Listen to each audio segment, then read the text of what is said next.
ഗാർഹിക പീഡന കേസിൽ യുവാവ് അറസ്റ്റിൽ. ഭാര്യയെയും പ്രായപൂർത്തിയാകാത്ത മക്കളെയും ഉപദ്രവിച്ച കേസിലാണ് എറണാകുളം കുറ്റിച്ചിറ ഷാനവാസിനെ പോലീസ് അറസ്റ്റ് ചെയ്തത്. കഴിഞ്ഞ 9-ാം തീയതിയാണ് കേസിനാസ്പദമായ സംഭവം. ഭാര്യയ്ക്കും മക്കൾക്കും ചിലവിന് കൊടുക്കാത്തതുമായി ബന്ധപ്പെട്ട വാക്കുതർക്കം മർദ്ദനത്തിൽ കലാശിക്കുകയായിരുന്നു. ആക്രമണത്തിൽ കൈക്ക് ഗുരുതരമായി പരിക്കേറ്റ ഭാര്യ മൂവാറ്റുപുഴ ജനറൽ ആശുപത്രിയിൽ ചികിത്സ തേടി.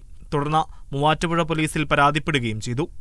ആക്രമണത്തിന് ശേഷം കടന്നുകളഞ്ഞ പ്രതിയെ താമരശ്ശേരിയിൽ നിന്നും പോലീസ് അറസ്റ്റ് ചെയ്യുകയായിരുന്നു. ഇതിനു മുൻപും ഇതേ കാരണത്താൽ പ്രതി ആക്രമണം നടത്തിയിരുന്നതായി പരാതിക്കാരി പറയുന്നു. ഗാർഹിക പീഡനം, മർദ്ദനം, കുട്ടികളെ ഉപദ്രവിക്കൽ തുടങ്ങിയ കുറ്റകൃത്യങ്ങൾ ചുമത്തിയാണ് പ്രതിക്കെതിരെ കേസ് രജിസ്റ്റർ ചെയ്തിരിക്കുന്നത്. മൂവാറ്റുപുഴ കോടതിയിൽ ഹാജരാക്കിയ പ്രതിയെ റിമാൻഡ് ചെയ്തു. 42-കാരനായ ഇയാൾ മദ്രസാധ്യാപകനാണ്.